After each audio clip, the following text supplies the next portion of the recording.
lo profundizamos en una entrevista en vivo. Son las 8:18. Damos la bienvenida al legislador Adrián Castro, representante de la provincia de La Suay por ADN. Adrián, muy buenos días. Quisiéramos iniciar este diálogo directamente preguntándole si se ha garantizado ya una mayoría simple en la Asamblea Nacional. Muchas gracias. Un gusto inmenso saludarle, Gustavo, a usted, a todos los amigos de Antena 1. Sin duda alguna ha sido un periodo importante el que hemos tenido durante estos días, con básicamente todos los asambleístas de la bancada haciendo nuestros esfuerzos pues por ir consolidando la misma. Y en este sentido, le puedo decir que más allá de que todo se oficializa en su momento mediante las comunicaciones formales, contamos al momento ya con una mayoría absoluta dentro de la Asamblea Nacional. ¿Qué significa esto en cifras, mayoría absoluta? Bueno, la mayoría absoluta, de acuerdo con la Ley Orgánica de la Función Legislativa, representa más de la mitad del total de los miembros de la Asamblea, es decir, a un número de 76.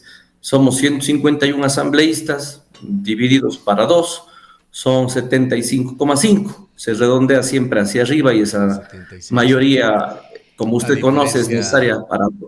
¿Perdón? A diferencia de una mayoría calificada.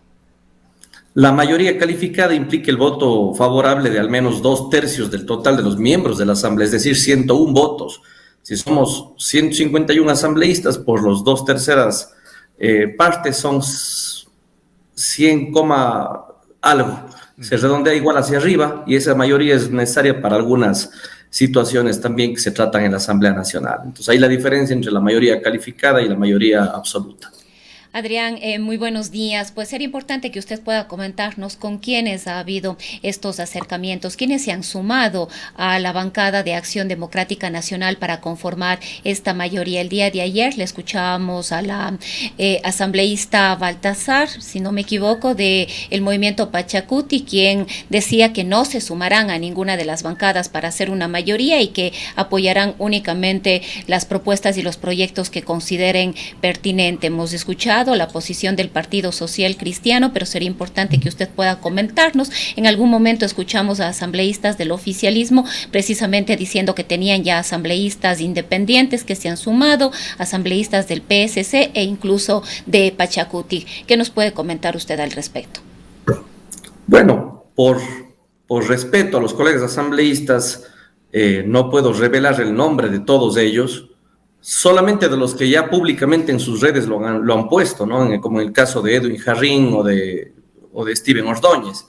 Sin embargo, por respeto a los otros compañeros... ¿De qué partidos y movimientos son los dos nombres mencionados?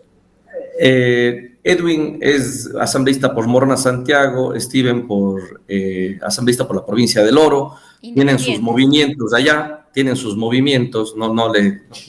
no me acuerdo los nombres, no sé cuáles son exactamente, no me acuerdo. Sin embargo, por respeto a los otros compañeros, como se trata además de decisiones muy personales, hasta que no se formalice y no lo hagan como algunos otros que ya en sus redes lo hacen, pues es mejor guardar la reserva, pero sí decir con seriedad que tenemos esa mayoría. ¿Cómo han sido los acercamientos con el Partido Social Cristiano y con Pachacuti? Esos acercamientos los han hecho directamente los estamentos de la bancada que tienen que ver con la jefatura, en este caso con Valentina Centeno, y obviamente con los personeros delegados del Ministerio de Gobierno que tienen esa tarea a nivel nacional.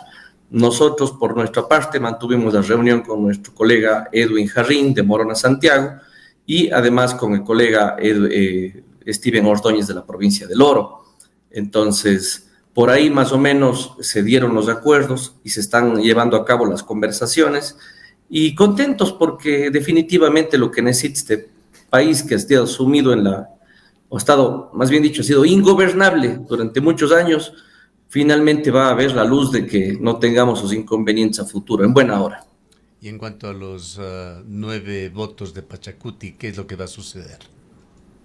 El día de ayer entiendo que estuvieron reunidos ya en la ciudad de Quito los miembros de esta organización política y de acuerdo a lo que tengo entendido, pues se habría llegado también a un acuerdo con ellos. Sin embargo, yo no estuve en esa reunión, no le puedo dar detalles porque sería irresponsable de mi parte y lo que menos quiero hacer en este momento es caer en alguna imprudencia, sobre todo mentirle a usted y a los amigos que nos están oyendo. Tampoco sabe si este acuerdo, si es que se ha dado efectivamente, implica a todos los asambleístas de Pachacuti.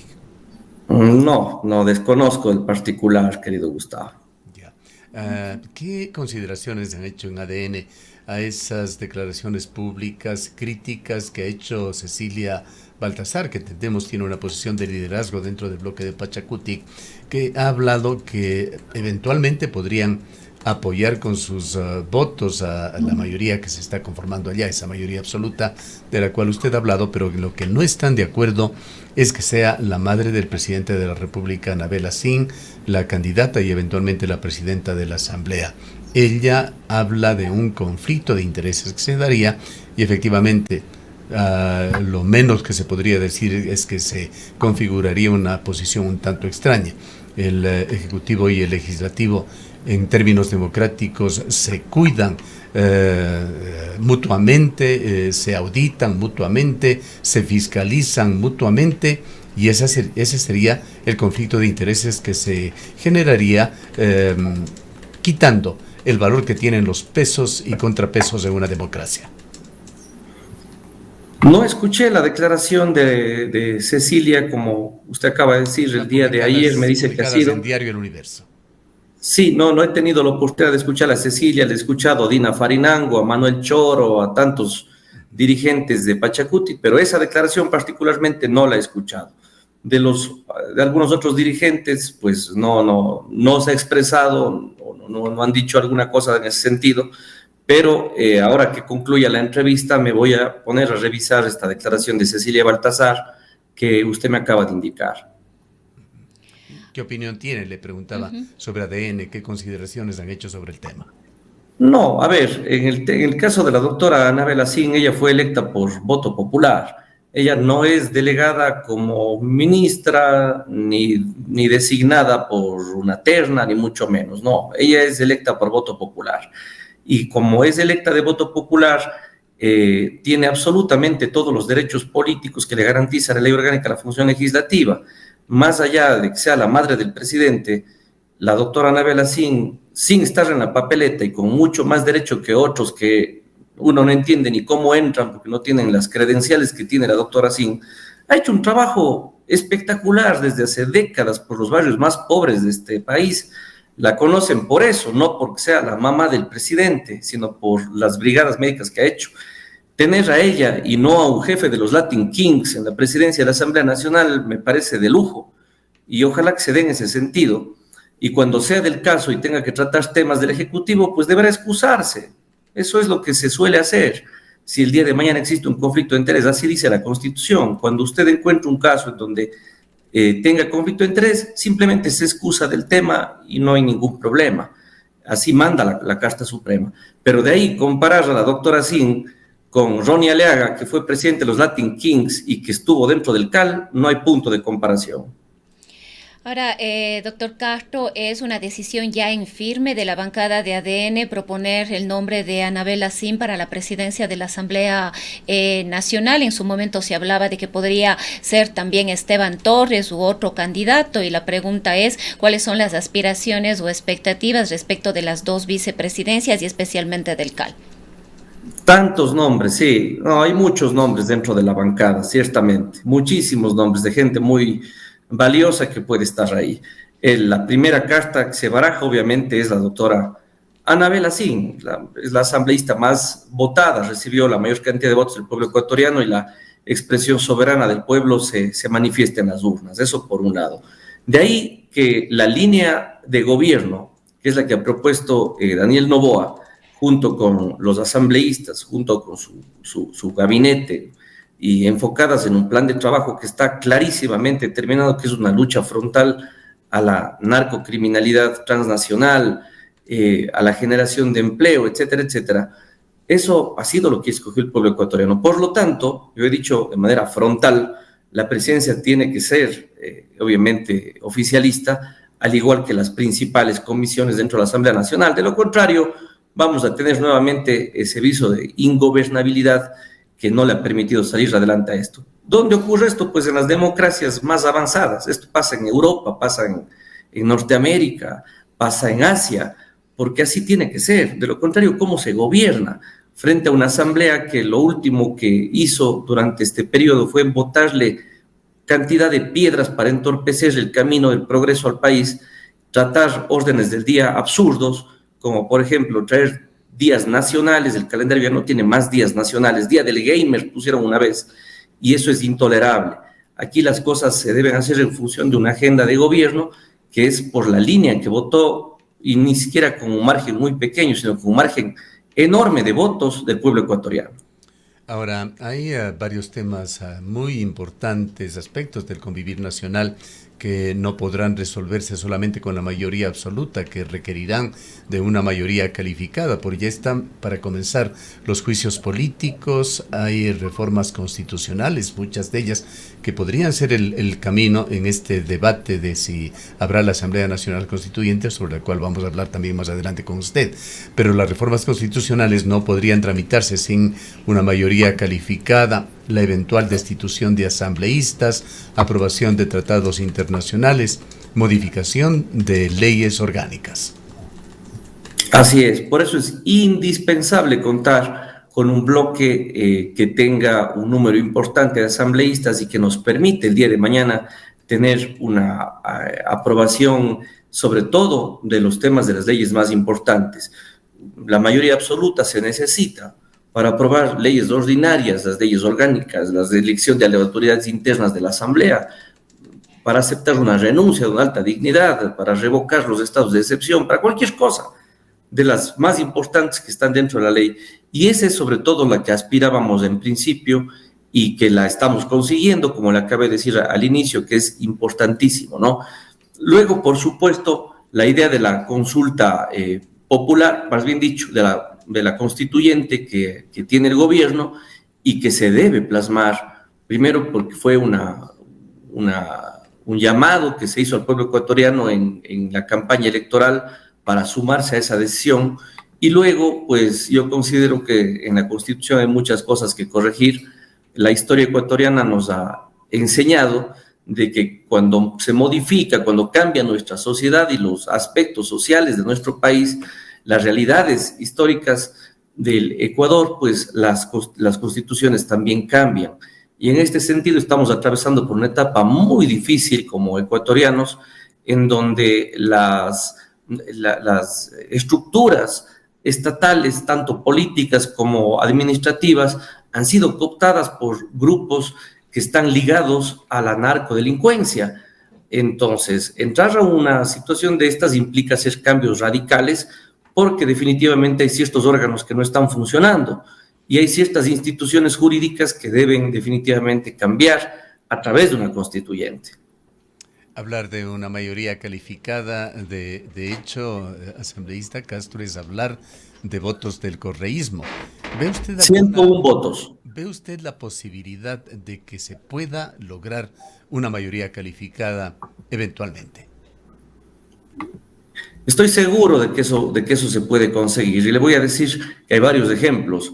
Cuando la bancada de la Revolución Ciudadana ha estado totalmente fuera de sintonía de la población, pero el pueblo ecuatoriano, a través de la presión que ha hecho, tanto en medios de comunicación, radiales, televisivos, redes sociales y más, se han sumado, han terminado sumándose a temas en donde han estado totalmente en contra. Los dos últimos, defensa del dólar, que fue algo que nosotros hicimos mediante un cambio del orden del día en la Asamblea Nacional, les tocó ponerse de acuerdo y decir, vamos apoyando a la mayoría. En el apoyo a la cooperación internacional les tocó ponerse de acuerdo, así no les guste, porque el país les ha dado un mensaje fuerte y esa presión funciona dentro de la Asamblea Nacional de manera importante y en varios casos ha ocurrido. Entonces, yo considero que por ese lado no habría o no existiría problema. Finalmente, quien en las urnas se va a pronunciar en su momento es el pueblo ecuatoriano, quien aprueba finalmente las disposiciones que las resuelven en estos estamentos, ¿no? Vayamos al tema de la Asamblea Nacional Constituyente. ¿Cómo y cuándo el gobierno va a definir qué es lo que busca? ¿Cuáles son los objetivos fundamentales que tienen que ser definidos antes de una posible convocatoria? Sí, son aspectos que, de acuerdo a la información que tenemos los asambleístas de momento, se están tratando dentro del Ministerio de Gobierno, coordinados por el Ministerio de Gobierno y las asesorías jurídicas o los niveles de asesoría jurídica que tienen dentro del Ejecutivo. Al momento se encuentran ya precisamente en esta fase de análisis legal de las mejores vías que tiene el país para poder entrar a una reforma constitucional profunda en los aspectos importantísimos. Yo he puesto algunos ejemplos sobre las incoherencias que existen este rato en la ley, en la Constitución, perdón, y que deben variar y que se están analizando punto por punto dentro del nivel de asesoría jurídica y Ministerio de Gobierno precisamente estos días ahí en Carondelet. ¿Cómo ve usted por el momento esa intención que la ha expresado el día de ayer el ministro de Gobierno, que intenta hacer una diferencia conceptual entre Asamblea Constitucional y Asamblea Constituyente? Y en la primera figura, supuestamente lo que se buscaría es tener representantes de las funciones del Estado, además de no elegir a los asambleístas constituyentes, sino buscar un mecanismo que lo definirá el Ejecutivo para el nombramiento o la elección de los mismos.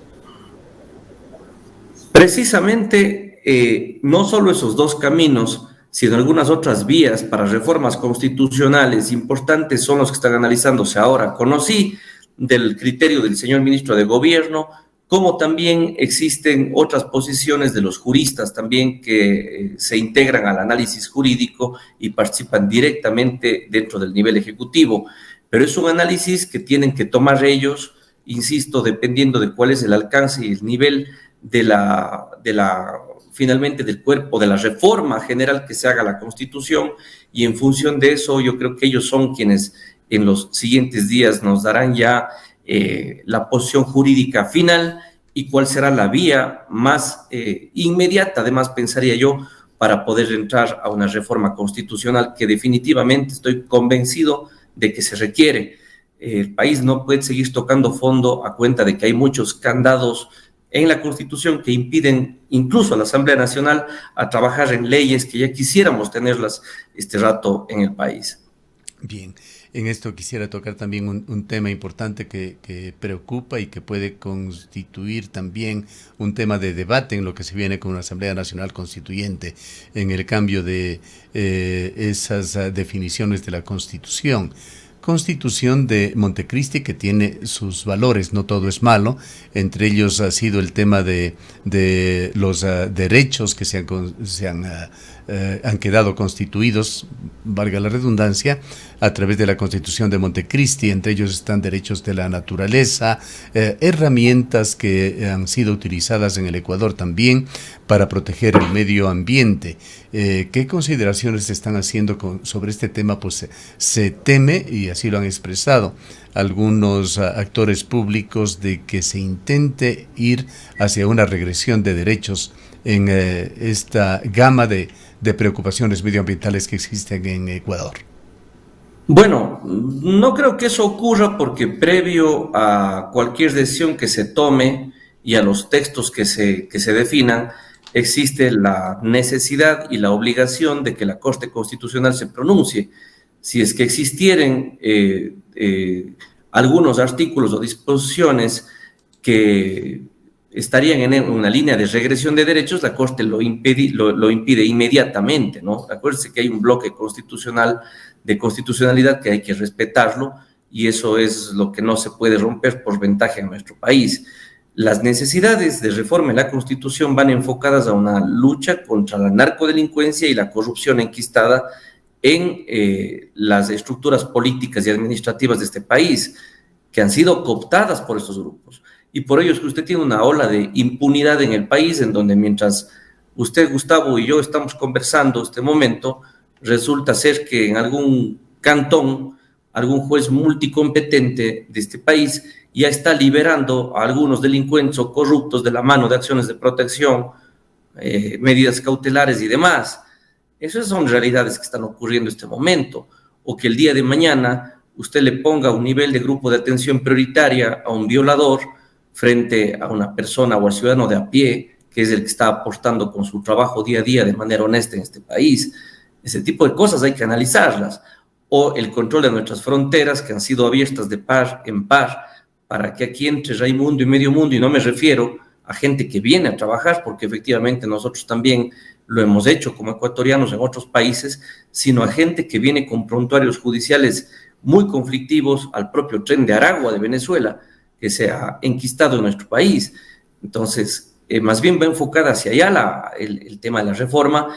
Muestra de aquello son las leyes que la Asamblea bloqueó, como por ejemplo la ley antipillos, y no en la parte que probablemente la Corte observó, sino más bien en temas difíciles y complejos como en el lavado de activos, el blanqueo de capitales, que suele darse en ciertos negocios, por supuesto sin generalizar, pero en clubes deportivos o en el tema de la venta de vehículos, que es la pretensión que se tenía desde el Ejecutivo. Es decir, hay una visión de país, de gobierno y de la Asamblea Nacional para luchar contra estos males que nos aquejan, y necesitamos muchas veces que se rompa cierto candado para poder incursionar en este tipo de reformas que son positivas, sin duda alguna, para el Ecuador.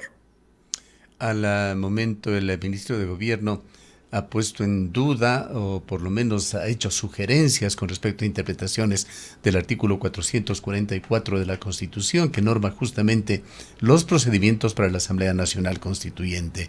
¿Qué piensa usted sobre ese tema, el artículo 444? A ver, la Constitución tiene una gama de artículos que nos invitan a hacer reformas importantes a la misma. Incluso nos hablan de cuáles serían las formas en que uno puede reformar la Constitución. Pero el doctor Hernán Cuello, recuerdo yo, allá en la universidad nos enseñaba que a toda norma hay que leerla en su estricto sentido, en su estricto contexto. Y el artículo 444 habla precisamente de la convocatoria a la constituyente a través de la consulta popular, que de hecho debe ser solicitada por el presidente de la República, o también le da la potestad a la Asamblea Nacional, no se olvide, con las 2/3 partes, o incluso le da una potestad, si mi mente no me traiciona, del 12% a las personas inscritas al ciudadano común dentro del padrón electoral. Entonces, es clarísimo el artículo, y además la Constitución señala que es la única forma en la que puede convocarse a una consulta popular, de tal manera que frente a eso no cabe otra interpretación. Si usted lee no solo el 444, sino lee, por ejemplo, el artículo 226 de la Constitución, usted va a encontrar ahí que los límites de la Constitución, los límites de los funcionarios públicos dentro del derecho público, como os he dicho, para que me entienda el público en general, se debe hacer estrictamente lo que dice la ley y no se puede interpretar de otra manera. No hay cómo hacer interpretaciones extensivas o analógicas, sino hacer estrictamente lo que dice la ley. Y en el 444 dice que es la única vía, ¿no? Claro, justamente el artículo 444, entendemos, es el que habla de 3 procesos eleccionarios relacionados con la Asamblea Nacional Constituyente. Un primero que sería para aprobar, justamente ir a una consulta popular, otro para determinar la forma de elegir a los representantes de la Asamblea Constituyente y las reglas para dicha elección. Esto iría en el primero.